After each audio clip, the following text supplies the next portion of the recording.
All right, so glad to get the win. Get to 7-2. Which is good, not great, and that's kind of where we are. We really struggle to take the next step. The first half was great. 24-0 in the first half, whatever, 6 sacks or something at halftime, was awesome. And unfortunately, tried to get them up the same way we did for the game, to start the game in the second half, and we didn't do that. And really played a bad second half, lost 14-3. Now that's always challenging when the game goes so well at halftime, 24-0 versus a team that, they don't think of as an SEC team. And, you loosen up, and that's what we did. We didn't tackle as well. They have a very elite player, that we contained in the first half and did in the second half.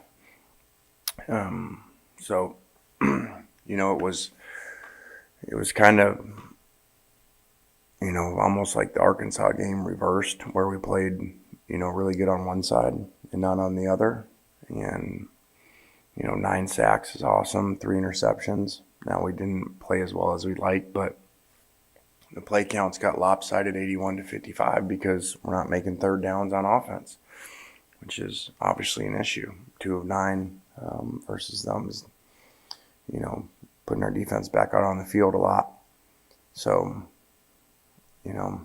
Matt was courageous, played pretty well. It was good to see 2 backup receivers and Plumlee and Danis Jackson go over 100 yards and make some plays, which was really good to see.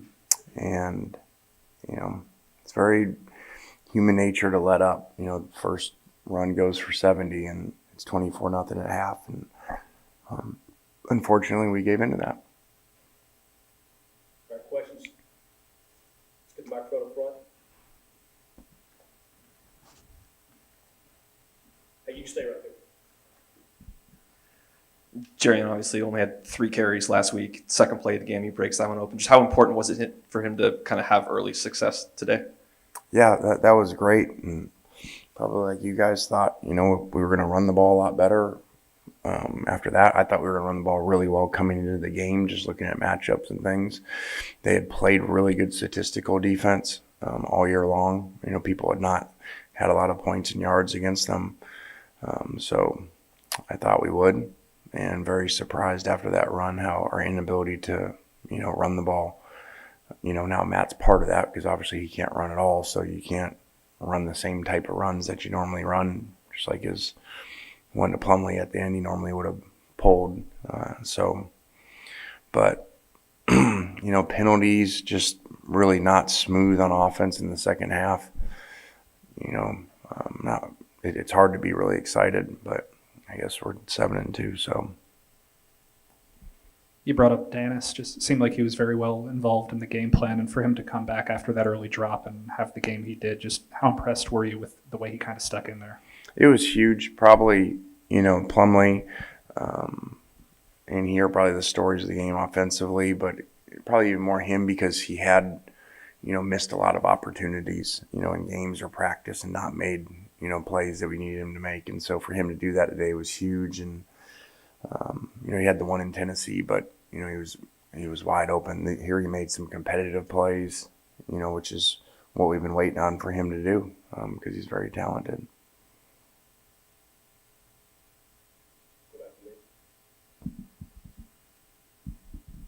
Just obviously in the second half, they started running the ball a lot more to try and take the pass rush out of the game. How did their adjustment kind of change what you guys were doing defensively? Well, as usual, we were in a lot of 3-man rush and spying him. And, and there were some long yardage situations. They were in 1st and 30, 1st and 20, and we gave up some really explosive runs, in those situations, trying to play safe. So, we got a lot of improvement to do. I thought we wore down in the second half again because we're not staying on the field on offense. The defense is out there too many plays, and you could see that especially with Chance. Look how he was able to make those plays. And the quarterback usually never wears down. So a running quarterback is always an issue in the second half of the game. Like instead of the national championship year when Jalen Hurts, Georgia, like everyone else is starting to get tired, but the quarterback hasn't run very much. So, that happened in the game. You're playing all these snaps running around, and the quarterback half the time, is handing off or just throwing in rhythm. So that can always be an issue late in the game. You've talked all year about wanting to play 4 complete quarters, wanting to finish games. How does a team start doing that? I don't know. You got the answer? I don't. That's why I'm asking. I really thought it was going to happen. I felt good about the week of practice. I felt good about our, even though we still have all these injuries on offense. I really felt, in the way the game went in the first half, I felt it was going to be that complete game, 48-7 or something. And it was headed that direction. And, we got out of rhythm, got some penalties on offense, and didn't make some plays, a third down drop, and all of a sudden, we're in a game. Sam's up to 10.5 sacks this year. It's the most for an Ole Miss player in the modern era. Just what has his consistency and presence meant for this defense this season? I think it says what an elite player he is, because we're in 3-man rush. So I don't keep that stat, find out what's the nation leader when you're a 3-man rush team, because it's a lot harder. You're getting doubled all the time. So maybe there's an analytic on that. But that to me shows how special Sam is. If you set the school record with 3 regular season games to go and you're a 3-man rush, says a lot. We'll take questions up top. Lane, I know it was obviously just recently, so you probably don't know too much, but do you have any info on Sam, if he's banged up or not, and how's he doing? Well, the one that looked really bad, he went back in, so I don't know anything more than that. And staying on the defense, A.J. Finley made a couple nice plays today. How have you seen him kind of progress through the whole season, basically, and also in practice that in ways that we kind of maybe haven't seen? Well, he was hurt early in the year, I think second or third game, and was struggling, I think, with an ankle, and you could tell that out there. So he's healthy now and playing better. And in general, we're playing better on defense, and our secondaries, our safeties are playing better and not giving up as many explosive plays. Coach, how do you combat those second halves and, wanting to finish better? Maybe human nature to be up, as you mentioned, to let off. I guess at this point in the year, as a coaching staff, how do you just implore to, the kids that, hey, we got to finish no matter what the score is? Well, like I said, we try. I don't think there's a magic potion.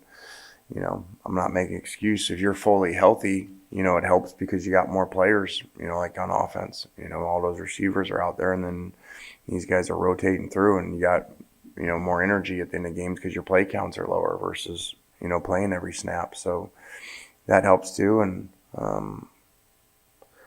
when the quarterback can't move very well, think about throughout the season, there's a lot of third downs he's making on his own. Things are broke down. We get beat up front, and he scrambles to make somewhere. Today he can't do that. So that's not a great third down combination when basically your top 3 receivers are out and your quarterback can't run anymore. Lane, you mentioned how you weren't too excited, but you're 7-2. But at the same time, with all the injuries y'all have on offense, Matt still threw for over 300 yards. You established a lot on the ground game. Maybe in the second half you didn't score as many points as you wanted to, but still offensively put up some numbers and yards. What does it kind of say about these guys when you have all these injuries and you're still able to put up numbers like you did? Well, it says we have a very elite quarterback, that did not practice the entire week, until yesterday did a few things. So, that's not easy to do and still be accurate like he was with the ball.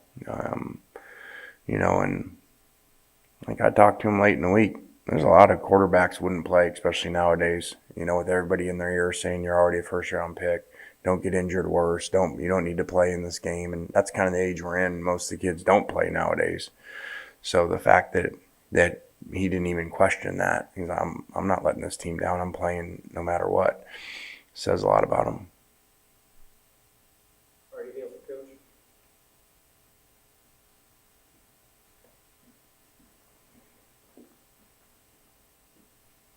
Coach, obviously,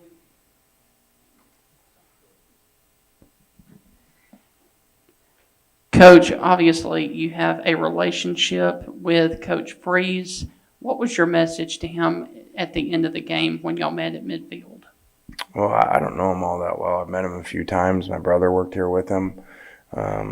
Just said good luck, and his defense did a great job, and his quarterback played really well. So, good luck.